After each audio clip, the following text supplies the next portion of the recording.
கிறிஸ்துவுக்குள் பிரியமான அன்பு சகோதர சகோதரிகளே, கர்த்தருடைய நாமம் மகிமைப்படுவதாக. 1 சாமுவேல் 22ஆம் அதிகாரத்தில் தாவீதை கொலை செய்ய சவுல் இன்னும் தேடிக்கொண்டிருக்கிறார். சவுல் தன் இனத்தாராகிய பென்யமீன் புத்திரரோடு பேசி கொண்டிருந்த போது சவுலின் ஊழியக்காரரோடு ஏதோமியனாகிய தோவேக்கு சவுலிடம் சொல்கிறான். 9ஆம் வசனம். ஈசாயின் மகனை நோபில் இருக்கிற அகிதூபின் குமாரனாகிய அகிமெலேக்கினிடத்தில் வர கண்டேன். அவன் தாவீதுக்காக கர்த்தரிடத்தில் விசாரித்து கோலியாத்தின் பட்டயத்தையும் அவனுக்கு கொடுத்தான் என்கிறான்.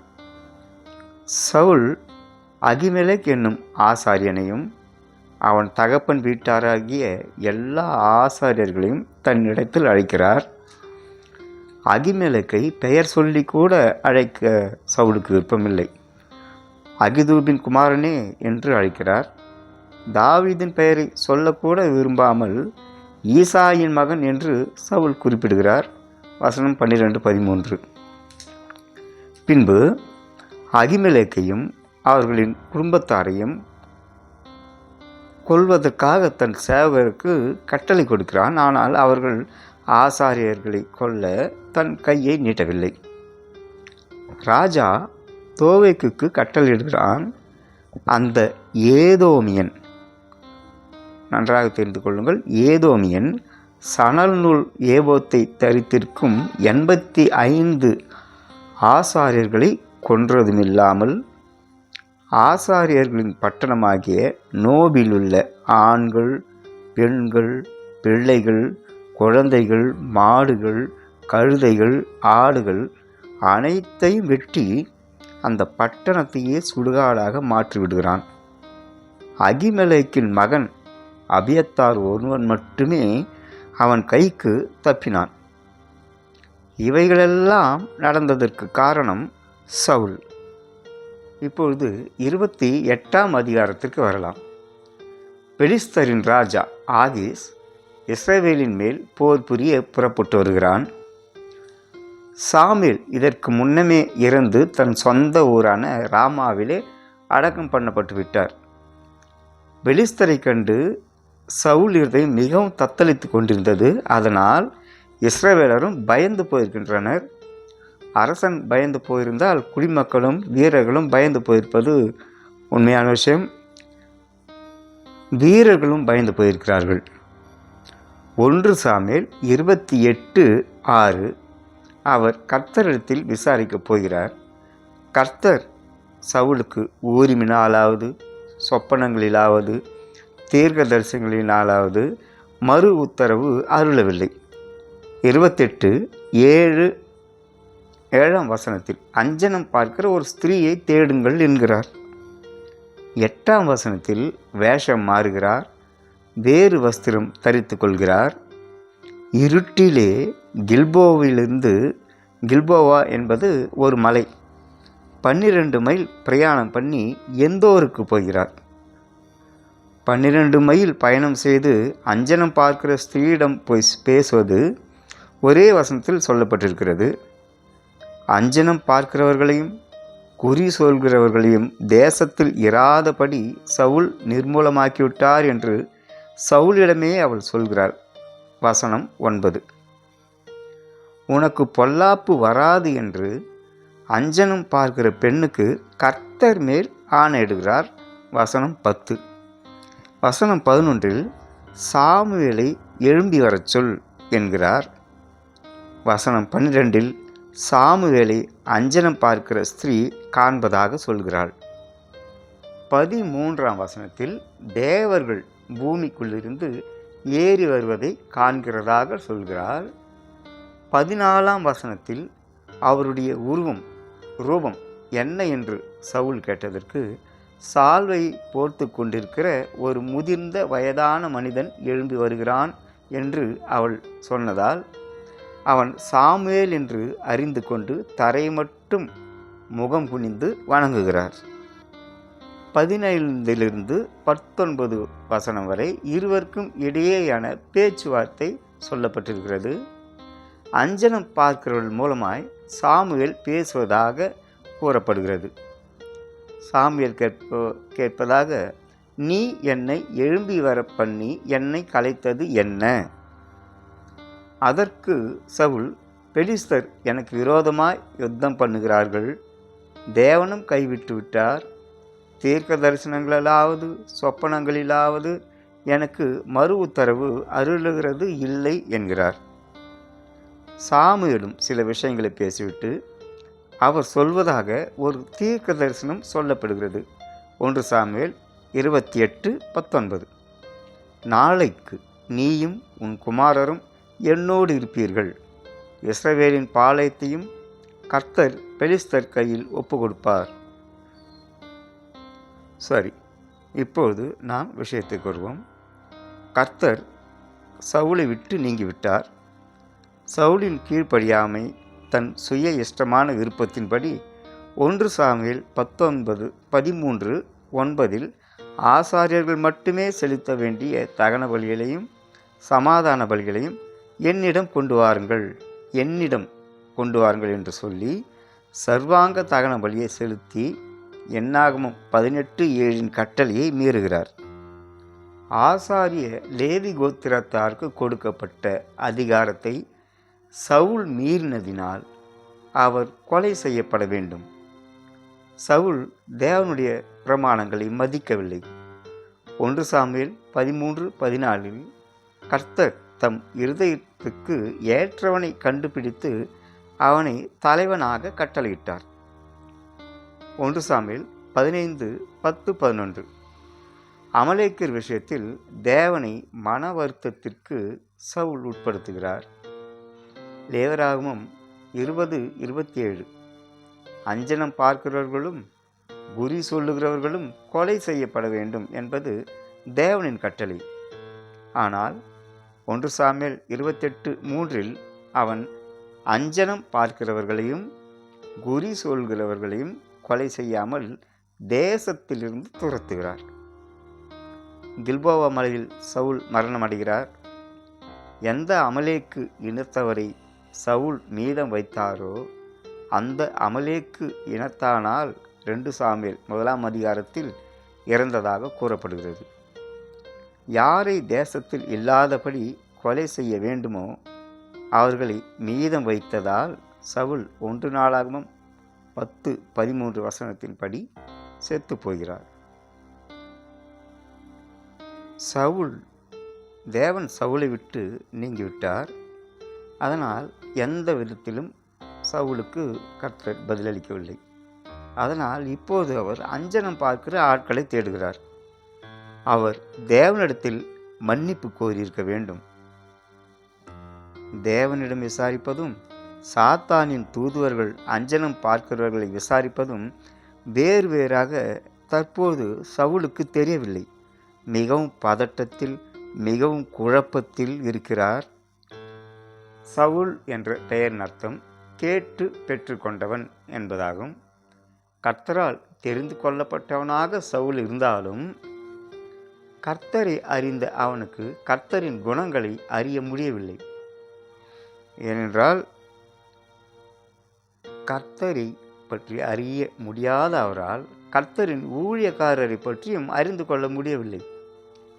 தேவன் கைவிட்டுவிட்ட விரக்தி ஒரு பக்கம், தாவீதின் வளர்ச்சி ஒரு பக்கம், பெலிஸ்தியனாகிய ஆகீசின் நெருக்கடி ஒரு பக்கம், அவர் நிதானத்தில் இல்லை. தேவன் உதவி செய்யாத ஒருவருக்கு தேவ ஊழியர்களும் உதவி செய்ய முடியாது.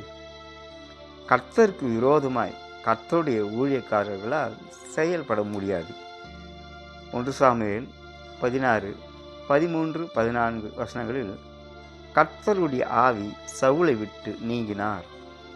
1 சாமுவேல் 28:16 கர்த்தர் சவுலுக்கு சத்துருவாயிருக்கிறார். இந்த விஷயங்களெல்லாம் பிசாசுக்கு நன்றாக தெரியும். சவுல் வந்திருப்பது அசுத்த ஆவினால் அஞ்சனம் பார்க்கின்ற ஒரு ஸ்திரீயிடம். அவளால் அசுத்த ஆவிகளின் துணையோடு அசுத்த ஆவிகளுடன் பேச முடியும். சாமுவேல் கர்த்தருடைய பரிசுத்தமான தீர்க்கதரிசி.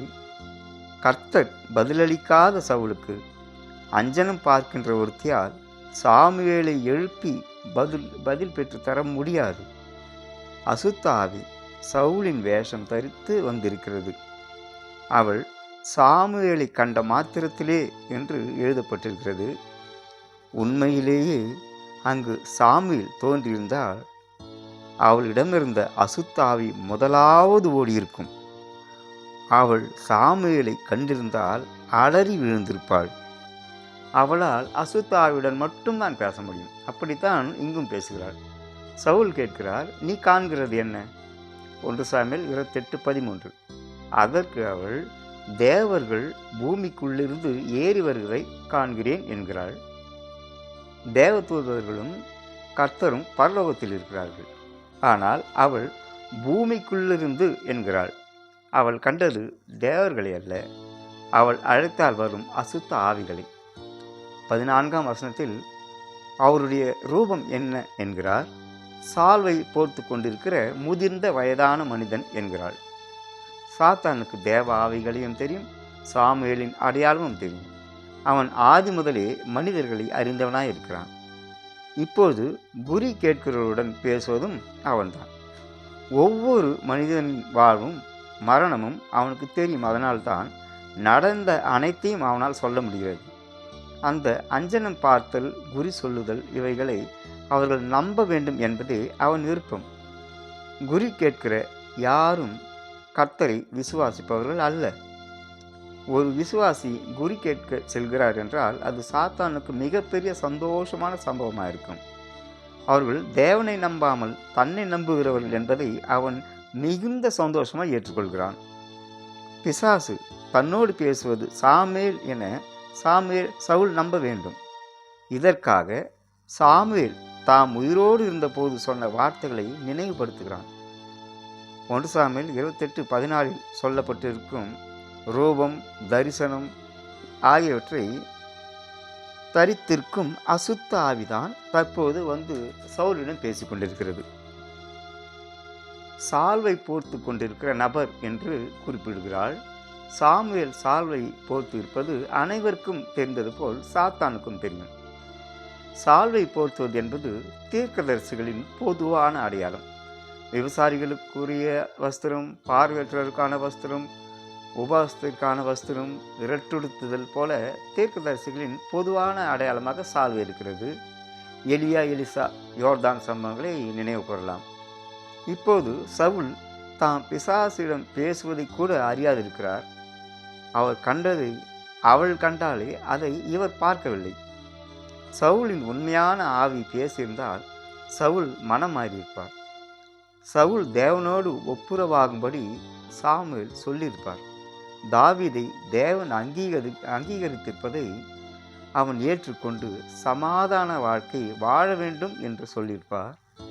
தேவ சமூகத்தில் தாம் எப்படி இருக்க வேண்டும் என தம் தாழ்மையை அவர் காட்டியிருக்க வேண்டும் என்று சொல்லியிருப்பார். ஆனால் இங்கே சவுலுக்கு சாபமான வார்த்தைகளே கூறப்பட்டிருக்கிறது. சாத்தானால் தீர்க்க தரிசனம் கூற முடியுமா என்று கேள்வி எழும்பலாம். இதை பார்க்கலாம். பிசாசுக்கு இஸ்ரவேலரின் நிலையும் தெரியும், பெலிஸ்தரின் நிலையும் தெரியும். கர்த்தரால் கைவிடப்பட்ட ராஜா சவுல். ஆகீசோடு தாவீது சமாதானமாக இருக்கிறார்.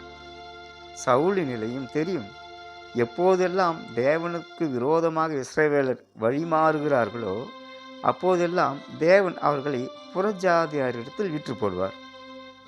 சவுல் நடுராத்தில் கில்போவாவிலிருந்து எந்தோருக்கு போகிறார். எந்தோரிலை இரவும் பகலும் நெடுதான் கிடையாய் விழுந்து கிடக்கிறார். மீண்டும் எந்தோரிலிருந்து கில்போவாவுக்கு வருகிறார். பிரயாண களைப்பு, பலவீனமாக இருக்கிறார். பிசாசு சொன்ன தீர்க்க தரிசனம், நாளை நீயும் உன் குமாரரும் என்னோடு இருப்பீர்கள். சவுல் தற்கொலை செய்ய முயன்றவர். அமலேக்கியனிடம் தன்னை கொல்ல சொன்னவர். இதுவும் தற்கொலைக்கு சமமான ஒன்றுதான். தற்கொலை செய்து கொள்கிற ஆவி பாதாளத்தில் இருக்கும் அசுத்தாவிகளோடு இருக்குமே என்று பரிசுத்தவான்களிடத்தில் போகாது. எனவே அந்த தீர்க்க தரிசனம் சொன்னது பிசாசு. ஆனால் அவனால் முடியுமா? 1 ராஜாக்கள் 22:22 பொய்யின் ஆவியை பற்றி சொல்லப்பட்டிருக்கிறது. இங்கே பொய்யின் ஆவி சவுலிடம் பேசி கொண்டிருப்பதை அவர் உணராதது போலவே பிசாசு போர்க்களத்தின் நிலையை அறிந்து கொண்டிருக்கிறான், அதை அறிந்து சொல்கிறான் என்பதையும் அவர் உணரவில்லை. இது சூழ்நிலையை உணர்த்தும் வாக்கியங்களே அன்றி தீர்க்க தரிசனம் இல்லை. எனவே ஒளியின் தூதன் வடிவில் வந்து இருப்பதை போலதான், வந்து வஞ்சிப்பதைப் போலதான் இந்த சம்பவம் நடைபெற்றிருக்கிறது. இது தீர்க்க தரிசனம் என்று சொல்லப்படுகிற சூழ்நிலை உணர்த்தும் ஒரு வசனம்தான். எனவே சகோதரர்களே, நடந்தவைகளை மட்டுமே அறிந்த பிசாசினால் தீர்க்க தரிசனம் உரைக்க முடியாது. அசுத்த ஆவி பிடித்தவர்களால் பரிசுத்த மனிதர்களுக்கு கட்டளை கொடுக்கவோ அவர்களை அழைக்கவோ முடியாது. பரிசுத்த ஆவியை கண்டு அசுத்த ஆவிகள் நடுநடுங்குமே என்று அவர்களை அழைக்கும் அளவு துணிச்சலோ அதிகாரமோ அவர்களுக்கு இல்லை. இப்போதும் கிறிஸ்தவர்கள் என்று சொல்லிக்கொண்டு எவ்வளவோ பேர் நமக்கு தெரியாமல், கிறிஸ்தவர்களுக்கு தெரியாமல் போய் குறி கேட்கிற ஆட்களும் இன்னும் இருக்கிறார்கள். அவர்கள் பிசாசிடம் பேசுகிறார்கள் என்பதை உணர்ந்தே செய்கின்ற மிகப்பெரிய பாவம். அதை முதலில் நம் கிறிஸ்தவர்களிடத்திலிருந்து அப்புறப்படுத்துவது எப்படி, அவர்களுக்கு விலக்கி சொல்வது எப்படி? கர்த்தரும் பிசாசும் வெவ்வேறு, அந்த இரண்டு படகில் ஒரு நாள் பயணம் செய்ய முடியாது என்பதை அவர்களுக்கு உணர்த்த வேண்டும். கர்த்தரையும் சாத்தானையும் சமமான இடத்தில் நம்மால் வைக்க முடியாது. அஞ்சனம் பார்க்க போகும்போதும் குருவி பார்க்க போகும்போதும் தேவனுக்கு விரோதமாக நாம் சென்று கொண்டிருக்கிறோம் என்பதை நாமும் உணர்ந்து கொள்ள வேண்டும். பிறருக்கும் உணர்த்த வேண்டிய கட்டாயத்தில் நாம் இருக்கிறோம். சவுலிடம் பேசுவது சாமுவேலின் ஆவி அல்ல, அது பிசாசானவன் ஆவி என்பதை நாம் உணர்ந்து கொள்ள வேண்டும். கர்த்தருக்கு மகிமை உண்டாவதாக. இந்த விஷயம் நம்மளை பரலோகத்தில் கொண்டு போய் சேர்க்காது என்பதை நாம் உணர்ந்து கொள்ள வேண்டும். இருந்து தெரிந்து கொள்ள வேண்டிய விஷயம் என்னவென்றால், நாம் அஞ்சனம் பார்க்கிறவர்களையும் குறி சொல்கிற கிறிஸ்தவர்களையும் உண்மை என்ன என்று உணர்த்தி தேவனோடு ஐக்கியமாக இருப்பதே நமக்கு மிகப்பெரிய பாக்கியம். பிசாசனுடைய கிரியைகளுக்கு நாம் செவி கொடுக்கக்கூடாது, அந்த வழியில் நடக்கக்கூடாது என்பதை உணர்த்துவதற்காக மட்டுமே இந்த பதிவு என்பதை அன்போடு தெரிவித்துக் கொள்கிறேன். கர்த்தருடைய நாமம் மகிமைப்படுவதாக. கர்த்தர் நம்மோடு இருப்பாராக. ஷாலோம் ஷாலோம். ஆமேன்.